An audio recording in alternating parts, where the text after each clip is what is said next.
Hello, and welcome to the Trans Agenda, a podcast by Trans Clinique. I'm your host, Nico, and I'm a trans man, and my pronouns are he and they. Every Thursday at 6 p.m. Pacific Standard Time, we'll be right here talking about the Trans Agenda. In this podcast, we'll delve into the unique challenges and experiences of trans folks, highlighting the voices of those who have lived it themselves. We'll explore issues such as navigating medical and legal systems, finding acceptance within family and community, and combating discrimination and violence.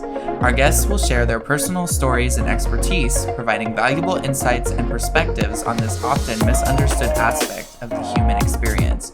Join us as we strive to educate, inform, and advocate for trans rights and visibility. Welcome to the Trans Agenda. Wen, thank you so much for coming by. Do you want to introduce yourself?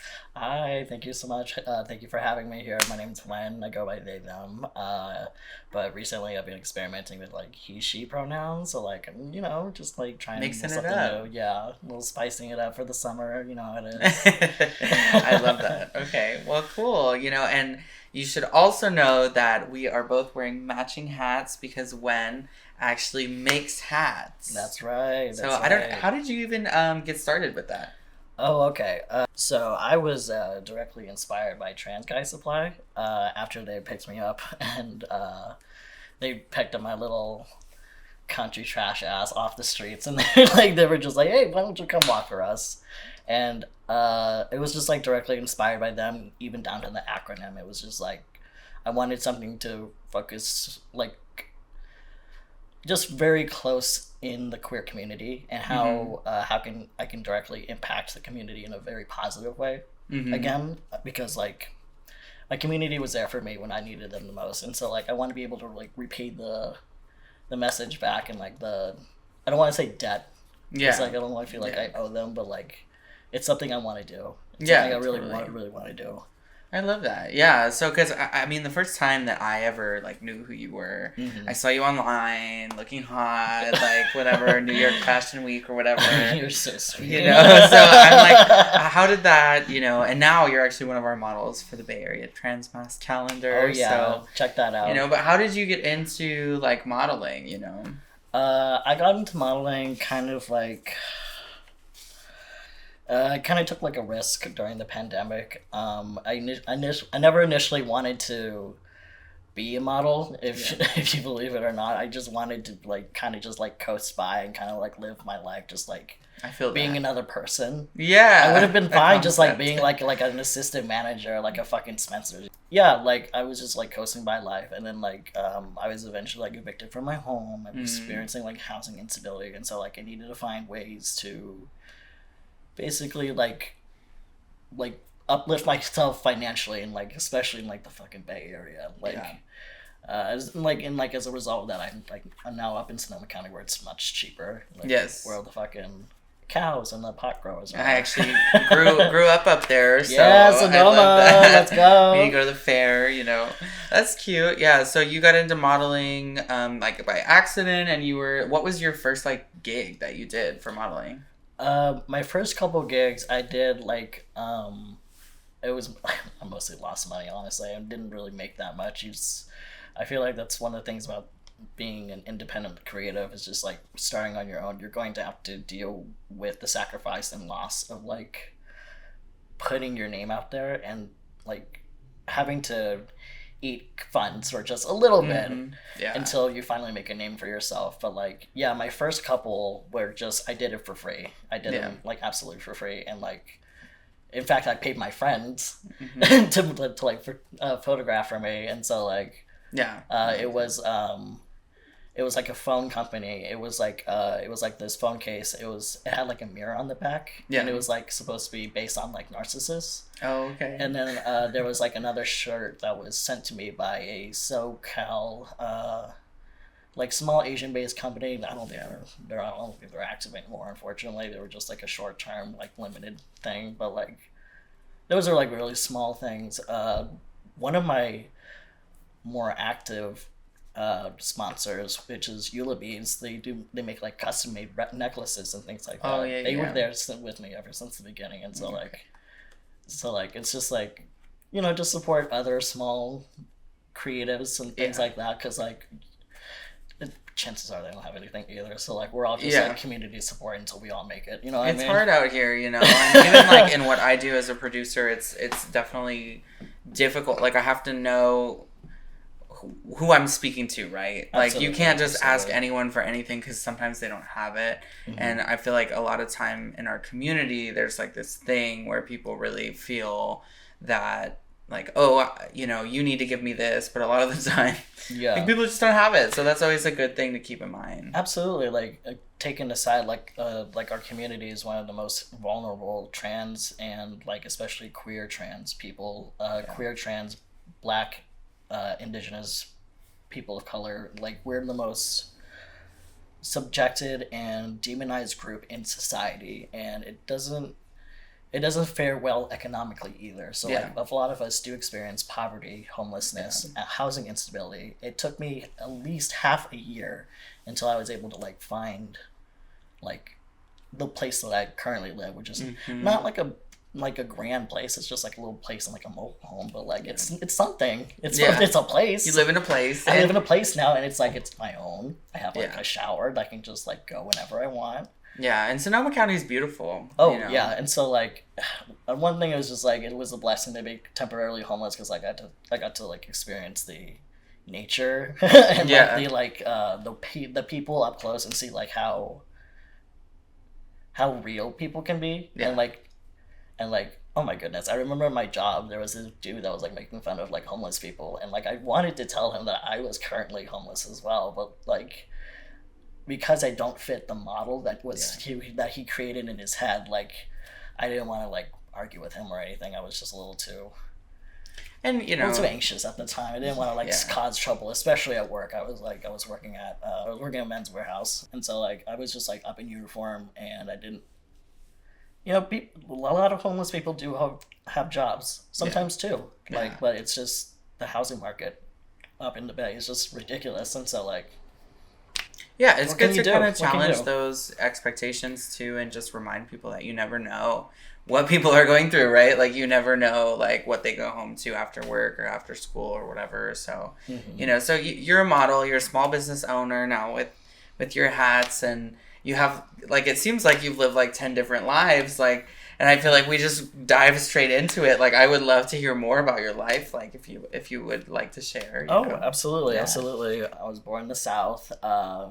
Although you can't really hear it all the time because like I try really hard to hide my accent because like I'm kind of self-conscious. But I grew up in North Carolina. My family traveled a lot.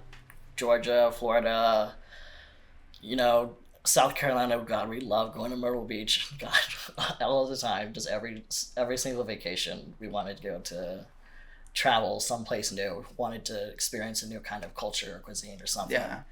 North Carolina, I didn't know actually that you grew up there. Yeah, my parents live there. So really, yeah, I've never been there, but my parents do live there. It's better on the brochure. Okay. Yes, they keep trying to give me the brochure too, and I'm like, no, I think I'm okay. Yeah, it's better in some places, especially now that. I mean, North Carolina is probably the leading state in textiles and like education as well. We got a lot of doctors coming out of Duke University, and so like education's really focused on now, especially around like Raleigh and like the kind of what's the word, city areas. Right. They live in Charlotte, so. Oh, I see. So like liberal. Yeah. Okay, so it's not as bad maybe as. I think it is out here. Yeah, I lived in a small town. I lived in a small town, North Carolina. Did you come out when you were there? I tried. I really tried. I really did. I tried to come out when I was like 13, to my mom, but I had an inkling when I was 5 to my grandma because she was basically the one that raised me. Like coming out in the South, it was definitely more of a difficult experience. I tried coming out to my family. My mom, for instance, like she just outright denied it, and like she's like a Vietnamese Catholic, and so like it was able to communicate with her for some time, and like for a good portion of my teenage years, we just didn't have a relationship, and like But with my dad, it was like very much the opposite. Like he was very there. He was supportive of me. He was like in his liberal era. Cause like now he's so fucking conservative for some reason. Yeah. That stupid fuck. That's so weird. That is weird. He voted for Obama. And then now he's he's like a diehard like Trump dude. No. And I'm just like, and I know he's just doing it for attention too. Yeah. Well, I guess those are the people, you know, they always talk about in political spaces, like those are the people in the middle that are sway, you know, and over here in California, I was like, okay, but people sway liberal, but I guess, you know, in other places, people really do flip that coin. Yeah, and like the majority of America is literally like, I wish it was more like California, if I'll be honest. Like, it's such a like leftist liberal thing to say, but like, it's true. Like, if more places were educated, if you look at places like Raleigh, like Fayetteville, you see like within these red states, there are pockets of blue. There are very liberal communities, and exist in communities that are highly educated.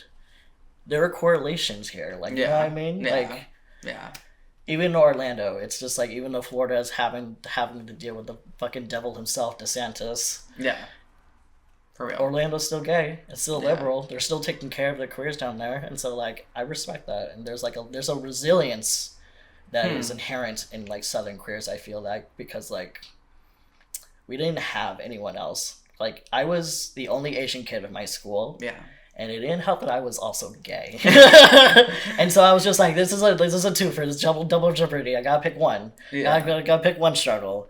Really? So I picked being Asian. Well, I don't think there's much picking to be done there, you know? Yeah, wow. Yeah, and like, it didn't help that people knew me as like the fucking chink or like the Asian kid, or just like, like I'm gonna say it, that's what they called me. What? That's literally crazy. Like, I'm not joking. No, I believe you, but I'm like, wow, it's just a different world. You know what I mean? Absolutely. Yeah. And so like when I first moved here to California, it was such a fucking culture shock, like for real. Like everyone was accepting, and so like I was a little bit skeptical, wary at first, because I thought it was like the same way that very kind of like centrist, kind of liberal leaning Christians in the South kind of treated me. They were kind of like, oh yeah, we accept you or whatever. But then behind closed doors, they're just like, blah, blah, blah. They're just like, she's gonna go to hell or whatever. Yeah. Like she's gonna burn in hell. And I was just like, oh my God. It was just like. Yeah, but that's like, no, that makes sense, because same fear here. Growing up in Sonoma, and there was like these little Mormon pockets, or like, you know, Christian pockets, and they were always so nice to me, and I wasn't hiding shit. Like I couldn't hide shit. Like really, I was just like the gayest kid, you know, like the most at that time most lesbian kid, you know, and they were so nice to me, and I was like, wow, that's interesting. But then I would hear that like people would be doing conversion therapy, and like. I was like, oh my God. Yeah, that really fucks your perception as trust, especially as a Southern queer / like rural queer, because like it wasn't until I moved into the city and start meeting like city queers, born and raised, that I had to learn like a different like subculture of language. Like I had to learn to communicate differently, because like before, when I saw like a queer person in public, it was just like an automatic, like, oh, we're friends now, we're solidarity. Like we're the only ones here. Yeah. And God knows I'm not gonna meet any other queers for like fucking miles in like the South, besides like my friends at school. But like, you know, they couldn't like. Yeah, it's different when you see somebody out. Even in Sonoma, like I call it the Texas of California, but you know, even in Sonoma, and I grew up in Sonoma proper, so like the town, it's pretty small. Like there was that sense of, you know, oh, you're queer, I'm queer, we're like friends now. And then moving to the city, like I had to realize like not everybody who's queer is like on the same page as you, or like living the same life. Like we're not a monolith. And I was like, no, but I like the monolith. Yeah, exactly. I was really like rooting for the solidarity. Yeah. Oh my God. I don't know if you accept a lot of gigs in LA, but like the biggest culture shock to me in LA is that some people will just straight up not be friends with you because you're like a subtype of queer. And just like, I don't understand that. Like, spilling tea, there's some influencers out there that just like don't really associate with like just like less conventionally attractive, like less popular queers, and then like it's not even like a big deal, I would say. I just feel like it's like a different playing field. Like I have to be more conventionally attractive to be liked in LA. I have to act a certain way. I can't just like I can't just be weird. Like right, I would you like can't, to be. and that's like, so I go to LA for work sometimes, and I have some friends down there, and it's hard because I feel like we're all trying to find acceptance, right? Absolutely. Because I think especially people who come from more like country like spaces, which Sonoma's definitely different than Carolinas, but at the same time it's like it really does put it in perspective for you, where it's like that's what we're fighting against. But then you go to these kind of more liberal cities in California and New York, whatever, and it's a little bit different of a game. Like the perspective is a little bit lost. Absolutely. Right? And so people are kind of like, well, you can't sit with us. Yeah, and it's weird. Why are there cliques? Aren't we all weird. queer? Like, aren't we all like already just like so?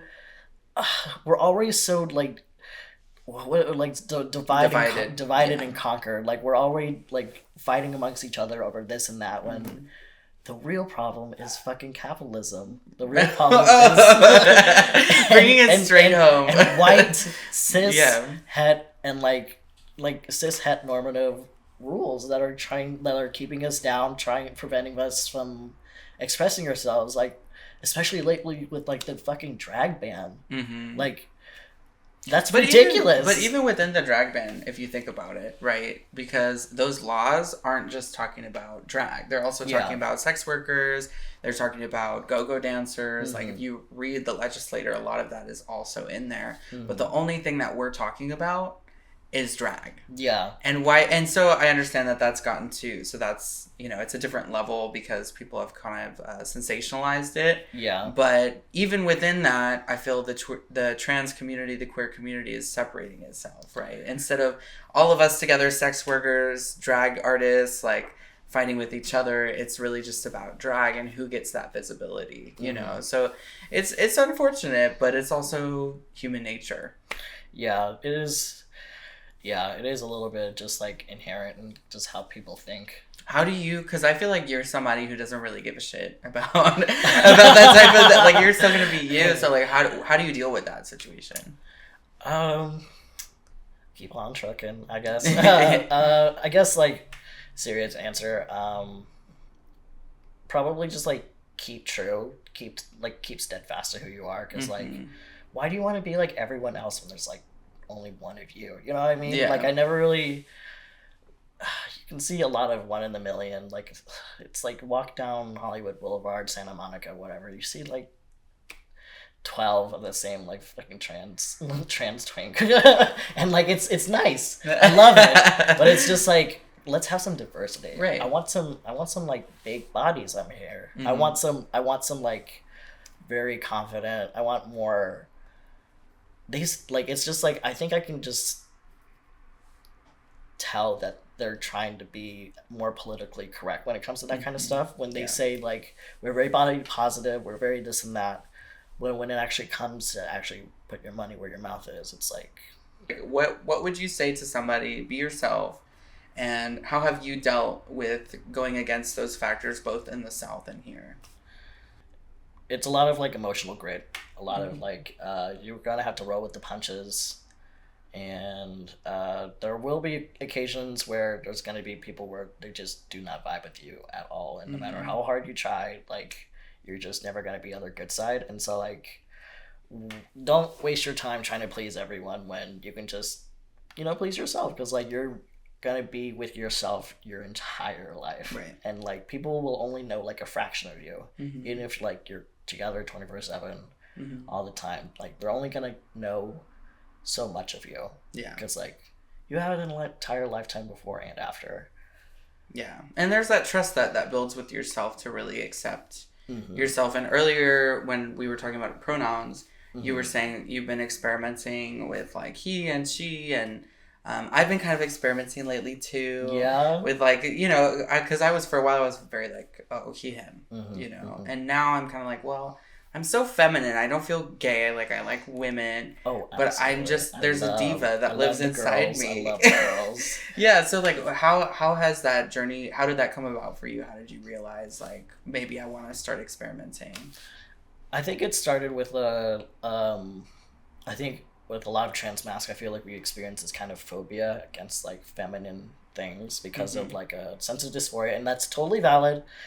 But it's come to a point with some people where it's violent misogyny again, right? Where and I don't like that, and so looking deepward, looking introspecting and all that. I find that the way that I look at women, the way that I'm attracted to women, is not from a perspective of a man. I very much still see myself as just a butch non-binary person who's attracted to women, and so I see myself attracted to women in a sapphic way, and it's very hard to explain that, especially with my beard, because without my beard I do feel very dysphoric. I don't like that people misgender me and without getting to know me first, because with he and she, I'm okay if you get to know me first, you know what I mean? Yeah. If you don't know me, just call me they, them. Yeah. But if we're friends, we can joke around. You can call me she, you can call me he. Right. It's whatever. There's also the gay she, right? Yeah, gay she. Yeah. She's good. Yeah. Yeah. It's interesting. I've been watching because I get curious, Yeah. and I'm because we're in our one of my old bosses used to call San Francisco our bubble of our cocoon of power. Oh, okay. And so in our cocoon of power, there's not a lot of diversity of narrative in terms of other perspectives. I'm just being 100. I'm not saying that those other perspectives are in any way valid, but I still want to understand what they're saying. So I've been listening to certain things, and I got on this YouTube rabbit hole of detransitioners. And I was what is that? What does that mean? Why are they doing that? And, I'm personally not one of those trans people who's you can't detransition. I think that you should do whatever and I don't think anyone should hate you for it. Yeah. But why? That was my question. And there was this one perspective of person, I'm forgetting their name, but they detransitioned. They still used they and then she, which they were assigned female at birth. So they were using they, she, and they were saying that it had a lot to do with how they related to society. And Absolutely. And it's that's something I didn't anticipate when I was transitioning into being male. Yes. I'm not really that comfortable, right? With how I'm perceived, what it means to be a man in this society. Being a man on its own is one thing, but figuring out your relationship, and that can be complicated. Yeah, I've definitely noticed that since transitioning and becoming more noticeably masculine presenting, that people have been treating me a lot differently. Not negative. In fact, in a lot of spaces, I gain a lot more respect because I present more as a male. But in romantic spaces, I don't really connect with women the same way that I used to. And I'm not quite sure it's because I just have a different appearance, because I don't think my personality is so much has changed, so much as metamorphosized, evolved into a more, I don't know, modern version of myself, because people are just ever growing. I don't want to say I'm the same person or something like that. Yeah. No, who you are inside and then how you relate to other people. Yeah. It's very complicated. Yeah, it feels the same. The way that I see people on the inside hasn't changed much, because I still like to see people for who they are, their passions. I like to see people for their authenticity. I like seeing their humility. I like seeing what kind of sacrifices they make. I like seeing what would you do in these kind of spaces where your community truly needs you, and some people will just fold, and that's fine. Some people will just be in it for themselves, but I am more fascinated with the people who are focused in altruism. I think those people who are I think those people who are more focused on community care and things like that. It's powerful. It's powerful because they exist despite all of the things, right? In spite of everything that has happened, in spite of all these, almost 503 anti-trans laws so far. I mean, as far as I know, I'm probably not caught up. There's probably been more, God forbid. I know. But 503 anti-trans laws so far this year. This year. Yeah. That's crazy. Well, listen, we've talked about a lot today, and I've had, I don't know, anytime we talk, I feel like we just go deep, and I really appreciate that, and learned a little bit about you, but we only have 25 minutes on this thing, so I do want to ask you the question that I ask everybody. Okay. Which is, what is your trans agenda?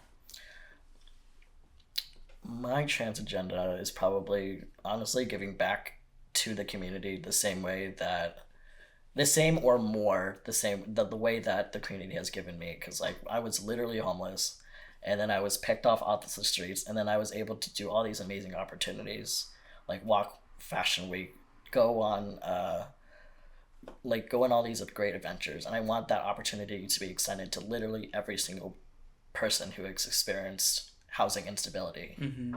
And it's not much, and I'm still working on it, but I really do plan to if you make a purchase at Gilmore Studio, we'll make a donation to the local SF youth center, homeless foundation. That's beautiful. Yeah, I really want to give back, and God, those kids really need it. And I was an adult when I was experiencing homelessness, and I can't even imagine being a kid and not knowing what you need to know in order to get by, because I wouldn't say I'm the most intelligent person in the world, but I know enough to get by. I know how to pick myself back up. I know how to find resources. I know how to eventually just find a way to live someplace that's not just in my car, in a garage or something, because I lived in a garage for a little bit. Yeah. Well, there's different types of intelligences, but depending on what you're working with, it can be hard out there. So that's a great trans agenda, definitely. Yeah. Well, thank you so much for being on the podcast. Trans individuals face unique challenges every day, from accessing healthcare to navigating legal systems. It is crucial that we work towards creating a society that is inclusive and supportive of people of all gender identities. This means advocating for policies and practices that prioritize the health and well-being of trans individuals, as well as challenging discriminatory attitudes and behaviors where they exist. By coming together to support and uplift trans voices, we can create a brighter and more equitable future for everyone. Thank you for listening, and let us continue to work towards a world where trans individuals can thrive. Follow us on all social media platforms @TransClinique, and don't forget to like this video and hit the subscribe button.